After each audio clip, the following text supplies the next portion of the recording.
ஓம் நமச்சிவாய. பிள்ளையார்பட்டி ஸ்ரீ கற்பக பிள்ளையாரை வணங்குகிறேன். ஆதித்யாய சோமாய மங்களாய புதாயச குரு சுக்கிர சனி பெயர்ச்ச ராகுவே கேதுவே நமோ நமக. நமது வாழ்க வளமுடன் யூடியூப் சேனல் நேயர்கள் அனைவருக்கும் அன்பான வணக்கம், வாழ்த்துக்கள். நாம் இப்போ இந்த வீடியோவில் என்ன பார்க்க போகிறோம்னா, ஜூன் மாத பலன்கள் பார்க்க போகிறோம். வழக்கம் போல தான் 12 ராசிக்கும் தனித்தனி வீடியோ. அதுக்கு முன்னாடி இந்த ஜூன் மாதத்தில் கிரகங்கள் எங்கே இருக்குது அப்படிங்கிறத பார்ப்போம். மேச வீட்டில் செவ்வாய் பகவான் சொந்த வீட்டில் ஆட்சியாக இருக்கார். இந்த மாதம் முழுவதும் இங்கே தான் பயணம் பண்ணிட்டு இருப்பார். 2ஆம் வீட்டில் குரு பகவான் மே 1ஆம் தேதியிலேருந்து வந்துட்டார். அப்போ ஒரு வருஷத்துக்கு குரு ரிஷப வீட்டில் தான் தன்னுடைய பயணத்தை நடத்திக்கிட்டு இருப்பார். சூரிய பகவான் பார்த்தீங்கன்னா 15ஆம் தேதி மிதுன வீட்டுக்கு வந்துடுவார். ரிஷப வீட்டிலேருந்து மிதுன வீட்டுக்கு வந்துடுவார். ரிஷப வீட்டிலேருந்து சூரியன் மிதுன வீட்டுக்கு வந்தால் அந்த மாதம் ஆனி மாதம், தமிழ் மாதத்துக்கு. அடுத்து 14ஆம் தேதி ரிஷபத்தில் இருந்த புதன் மிதுனத்துக்கு வந்துடுவார். சொந்த வீட்டில் புதன் ஆட்சியாக இருப்பார். அதே மாதிரி 15ஆம் தேதி சுக்கிரனும் மிதுன வீட்டுக்கு வந்துடுவாங்க. கேது பகவான் ஆல்ரெடி எப்பவும் போல் கன்னி வீட்டில் தான் பயணம் பண்ணிகிட்டு இருக்காரு. சனி பகவான் கும்ப வீட்டில் தன்னுடைய சொந்த வீடு, மூல திரிகோணம், ஆட்சி வீடு இப்படி சொல்கிறது. ராகு பகவான் எப்பவும் போல் 12ஆம் இடத்துல, அதாவது காலப்புருஷனுக்கு 12 மீன வீட்டில் பயணம் பண்ணிக்கிட்டு இருக்காரு. இதில் பெரிய பியூட்டி என்ன அப்படின்னா, செவ்வாய் அவர் வீட்டில் சொந்த வீட்டில் ஆட்சியாக இருக்கார். சனி பகவான் அவர் சொந்த வீட்டில் ஆட்சியாக இருக்கார். புதன் அவர் சொந்த வீட்டில் ஆட்சியாக இருக்கார். சூரியன் புதன் வீட்டில் நட்பு பெற்றிருக்கார். ஃப்ரெண்டோட வீட்டில் சூரியன் இருக்கார். சுக்கிரன் அவர் நண்பர் வீட்டில் அவர் இருக்கார். ஆக முக்கியமான கிரகங்கள். குரு அங்கே 3 நட்சத்திரம் இருக்குது. கார்த்திகை நட்சத்திரம், ரோஹிணி நட்சத்திரம், மிருகசரீரம். இது 3மே இவருடைய ஃப்ரெண்டோட நட்சத்திரம். கார்த்திகைங்கிறது சூரியனுடைய நட்சத்திரம், ரோஹிணிங்கிறது சந்திரன் நட்சத்திரம், மிருகசீரீரம்ங்கிறது செவ்வாயோட நட்சத்திரம். அந்த 3 நட்சத்திரத்தில் அந்த ஒரு வருஷம் ஃபுல்லாக அவர் பயணம் பண்ண போகிறார்.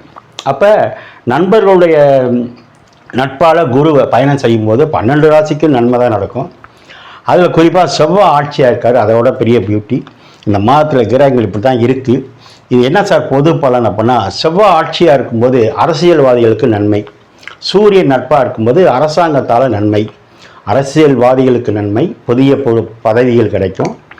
சூரியன் நட்பில் இருக்கும்போது அரசு அதிகாரிகளுக்கு பதவி உயர்வு அல்லது புதிய வேலை வாய்ப்புகள் எல்லாம் இந்த வருஷம் ஆவணி மாதத்துக்குள்ளே நிறைய பேருக்கு அரசு பதவி அல்லது அரசு வேலை, அரசியலில் பதவி கிடைக்கும். குரு 2ல் இருக்கார். நான் சொன்ன மாதிரி காலப்புருஷனுக்கு 2 அப்படின்னா தனகாரன், தனஸ்தானம். ஏன்னா காலப்புருஷனுக்கு 2ஆம் இடம் தான் தனஸ்தானம் சொல்கிறது. அதில் குரு இருக்கும்போது பொதுவாகவே எல்லா கையிலையும் நல்லா தாராளமாக பணம் புழங்கும். ஆயுள்காரன் சொல்லக்கூடிய சனி பகவான் நல்லா இருக்கார், லாபத்தில் இருக்கார், மூல பெரிகமாக இருக்கார், ஆட்சியாக இருக்கார். கர்மக்காரனும் சனி பகவான் தான், லாபாதிபதியும் சனி பகவான் தான். எல்லாத்துக்கும் மேலே ஜீவனக்காரன் சொல்கிறவன், ஜீவனத்தை கொடுக்குறவன், ஜீவன்னா உயிர், ஜீவனம்னா உணவு, அதை கொடுக்குறது சனி பகவான். அவர் ஆட்சியாக இருக்கார். ஆக பெரும்பாலான கிரகங்கள் நல்ல நிலைமையில் இருக்காங்க. ஆக இந்த மாதம் என்பது உண்மையிலே ஒரு சிறப்பான மாதம் தான். அது நம்ம 12 ராசிக்கும் போகும்போது விரிவாக பார்ப்போம். நேயர்கள் நீங்கள் இப்போ என்ன பண்ணிக்கிறீங்கன்னா, இப்போ தான் நம்ம சேனலை பார்க்குறீங்க அப்படின்னா சப்ஸ்கிரைப் பண்ணிக்கோங்க, லைக் பண்ணுங்கள், உங்கள் உறவினர் நண்பர்களுக்கெல்லாம் சொல்லுங்கள். இப்போது நம்ம வீடியோக்குள்ளே போவோம். நான் வணங்கும் அந்த பிள்ளையார்பட்டி கற்பக விநாயகர், என் குலதெய்வம் முத்துமாரியம்மன், அண்ணாமலையார் உண்ணாமலத்தாய், நான் நித்தம் வேண்டி வணங்கி நிற்கும் குமரமலையான், என்னுடைய தாய் தந்தையர் அனைவரையும் வணங்கி இந்த மாதம் உங்களுக்கு சிறப்பாக அமையணும்னு வேண்டுகிறேன். ஓம் நமச்சிவாய. இப்போ நாம் கடகராசியை பார்ப்போம். கடகராசி அப்படின்னா கருணை உள்ளம், தாய் உள்ளம், இரக்ககுணம், சரராசி, நீர் ராசி, இப்படி சொல்லிகிட்டே போகலாம். நல்லா ஆக்டிவாக இருப்பாங்க, சுறுசுறுப்பாக இருப்பாங்க, விவேகமாக இருப்பாங்க, வேகமாக இருப்பாங்க. அதான் இந்த கடகராசி. பாதுகாப்பு அப்படின்னா கடகராசி, அரண் அப்படின்னா கடகராசி. சார், இந்த கடகராசிக்கு இந்த மாதம் எப்படி இருக்குன்னு பார்ப்போம். ராசிநாதனுக்கு 11ல் குரு பகவான் இருக்கார். ஏற்கனவே இந்த கடகராசிக்கெல்லாம் குரு பயிற்சி பலன், சனி பயிற்சி பலன்லாம் நிறையா சொல்லிட்டேன். ரொம்ப பேர் வாழ்த்து சொல்கிறீங்க. அஷ்டம் சனியை மறந்துடணும்னு சொல்லியிருக்கேன். ஏன்? ராசிக்கு 11ஆம் இடத்துல குரு பகவான் வந்ததுனால அஷ்டம் சனியினுடைய வேகத்தை தாக்கத்தை இந்த குரு பகவான் கட்டுப்படுத்துவார். அதனால் உங்களுக்கு சுப காரியங்கள் எல்லாம் நல்லபடியாக நடக்கும். சரி, இந்த மாதம் கடகராசிக்கு எப்படி சார் இருக்குது அப்படின்னா, 2ஆம் இடங்கிறது தான் தனஸ்தானம். தனம் அப்படின்னா பணம் கொடுக்குற இடம், குடும்பம், பேசுகிறது, செலவு பண்ணுறது, வருமானம் வர்றது எல்லாமே 2ஆம் இடம். அதுக்குள்ள கிரகம் யார்? சூரியன். அவருக்கு 12ஆம் இடத்துல போய் மறைகிறார். மறையலாமா? மறையக்கூடாது. அது மட்டும் இல்லை, 12ஆம் அதிபதி புதனோடு சேர்ந்து மறைகிறாரு, சுக்கிரனோடு சேர்ந்து மறைகிறார். சுக்கிரன் யார்? உங்களுக்கு லாபாதிபதி, பாதகாதிபதி. அவர் போன்று மறைகிறார். லாபம் மறையலாமா? மறையக்கூடாது. பாதகாதிபதியாக இருந்தால் மறையலாம். 4ஆம் இடம் தாய், சுகஸ்தானம். அதுக்கு திரிகோணத்தில் இருக்குது, உங்களுக்கு 12ல் மறையுது. அப்போ என்ன ரிசல்ட் என்ன அப்படின்னா, இந்த மாதம் மட்டும் சுப செலவு அதிகமாக இருக்கும். என்ன சார் சுப செலவு இருக்கும் அப்படின்னா, குடும்பத்துக்காக செலவு, அல்லது 4ஆம் இடம் தாய்க்காக செலவு, அல்லது 4ஆம் இடம் வண்டி வாகனம் மாற்றுறதுனால செலவு, அல்லது 4ஆம் இடம் வீடு கட்டுறதுனால செலவு, அல்லது 4ஆம் இடம் சொத்து வாங்கிறதுனால செலவு. சொத்துக்காரன் செவ்வாய் 4ஆம் இடத்தை பார்க்குறான். உங்களுக்கு 5ஆம் வீட்டு அதிபதி பூர்வ புண்ணியம், நஞ்சு, அதிர்ஷ்டம், காதல், இப்போ பூர்வ புண்ணியம், தாய் மாமன் சீரு எல்லாம் 5ஆம் இடம் தான். அந்த கிரகம் அவருக்கு 6ல் போய் ஆட்சியாக இருக்குது. நல்லது தான். சொத்துக்காரன் வலுவாக இருந்து, சொத்துக்கு அதிபதி செவ்வாய் வலுவாக இருந்து 4ஆம் இடத்தை பார்க்கும்போது புதிய சொத்து சேர்க்கை உண்டு. அப்படின்னா என்ன? வீடு வாங்கலாம், இடம் வாங்கலாம், இல்லை இடம் இருந்தால் வீடை கட்டலாம், வாகனம் வாங்கலாம், கார் வாங்கலாம், 2 வீலர் வாங்கலாம், எதுவும் பண்ணிக்கலாம். இந்த 3ஆம் இடத்துல இருக்க கேதுவை பற்றி நிறைய விளக்கம் கொடுத்துருக்கேன். அந்த கேதுவை குரு பார்க்குறாரு. அப்போ தைரியமாக இருப்பீங்க, சுப காரியம் நடக்கும்.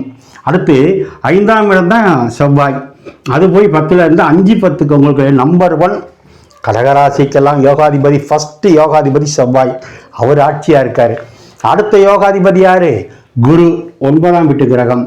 அவர் போய் 11ல் லாபத்தில் இருக்கார். 9ல் ராகு. வெளிநாட்டில் இருக்கவங்க நம்ம நாட்டுக்கு வரலாம், அல்லது நம்ம நாட்டில் இருக்கவங்க வெளிநாடு போகலாம். புதன் நல்ல இடத்துல மறைஞ்சி ஆட்சியாக இருக்குது. அப்போ கல்விக்காக வெளிநாடு போகலாம், வெளி மாவட்டம் போகலாம், வெளியூரில் போய் தங்கி படிக்கலாம்.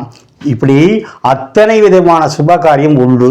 இந்த குரு திரும்ப உங்களுக்கு 5ஆம் இடத்தை பார்க்குறார். பாருங்கள், உங்களுக்கு யோகாதிபதி செவ்வாய் 8ஆம் பார்வையாக 5ஆம் இடத்தையும் பார்க்குறாரு, 4ஆம் இடத்தையும் பார்க்குறாரு. குருவும் 7ஆம் பார்வையாக 5ஆம் இடத்தை பார்க்குறாரு, சனி பகவானும் பார்க்குறாரு. அப்போ 5ஆம் இடம் புனிதமாகுது. 5 அப்படின்னா என்ன? உங்கள் ஊரில் குலதெய்வம் கோயில் கட்டலாம். 5ன்னா உயர்கல்வி, மாஸ்டர் டிகிரி நீங்கள் போய் படிக்கிறதுனா படிக்கலாம், நல்ல காலேஜில் சீட்டு கிடைக்கும். சூரியன் 12ல் மறைஞ்சாலும் அவர் 6ஆம் இடத்தை பார்க்குறாரு. உங்களுக்கு 6ஆம் இடத்தை பார்க்கும்போது நல்ல வேலை கிடைக்கும். 6ஆம் இடம்னா சர்வீஸ், நல்ல வேலை கிடைக்கும், அதனால லாபம் கிடைக்கும். 7ஆம் இடம்தான் மனைவி. அந்த கிரகம் 8ல் போயிருக்கு, அந்த கிரகம் 2ஆம் இடத்தை பார்க்குது. அப்போ மனைவினால், கணவனாக இருந்தால் இந்த மனைவினால் வருமானம் உண்டு, மனைவியாக இருந்தால் கணவனால் வருமானம் உண்டு. இந்த மாதம் முழுவதுமே கிரகங்கள் மறைஞ்சிருந்தாலும் ஏற்கனவே இருக்கிற பழைய வாக்கியெல்லாம் வசூலாகும். சுப காரியங்கள், கல்யாணம், காது குத்து, இடம் வாங்குறது, வண்டி வாங்க, இதெல்லாம் நடக்கும். ஆக இந்த மாதம் கடகராசிக்கு அஷ்டமி சனிங்கிறத மறந்துட்டிங்கன்னா நீங்கள் என்னென்னலாம் உங்கள் வயசுக்கு தகுந்த மாதிரி கேட்குறீங்களோ அத்தனையும் உண்டு. 2வது, 3ஆம் இடம் சொல்லக்கூடிய மாமனார் அல்லது 3ஆம் இடம் சொல்லக்கூடிய தம்பி, அந்த கிரகம் 12ல் மறையுது, ஆனால் அவங்களுக்கு 10ல் இருக்குது. அப்போ அவங்களுக்கு நல்லாயிருக்கும். உங்கள் தம்பிக்கு அரசு பதவி அல்லது அரசியலில் பதவி உண்டு. உங்களுக்கு 11ஆம் இட கிரகம் 12ல் மறையுது, ராசிக்கு 12ல் மறைகிறதுனால, சூரியனோடு சேர்ந்து மறைகிறதுனால கால் பாதத்தில் மருத்துவ செலவு உண்டு, அல்லது வெளிநாடு போகிறதுக்கு யோகம் உண்டு. செவ்வாய் ஆட்சியாக இருக்கிறதுனால சகோதரனுக்கு யோகம் உண்டு, சகோதரனுக்கு வாக்கில் குரு இருக்கிறதுனால அவருக்கு திருமண யோகம் உண்டு. இப்படி நிறைய சொல்லிக்கிட்டே போகலாம். நீங்கள் இந்த மாதம் கடகராசிக்காரங்க 1ஆம் தேதி, 2ஆம் தேதி, 27ஆம் தேதி, 28ஆம் தேதி எச்சரிக்கையாக இருக்கணும். ஏன்? அன்னைக்கு சந்திராஷ்டமம் இருக்குது. அப்போ அந்த நாட்களில் கொடுக்கல் வாங்கலில் கவனமாக இருங்க.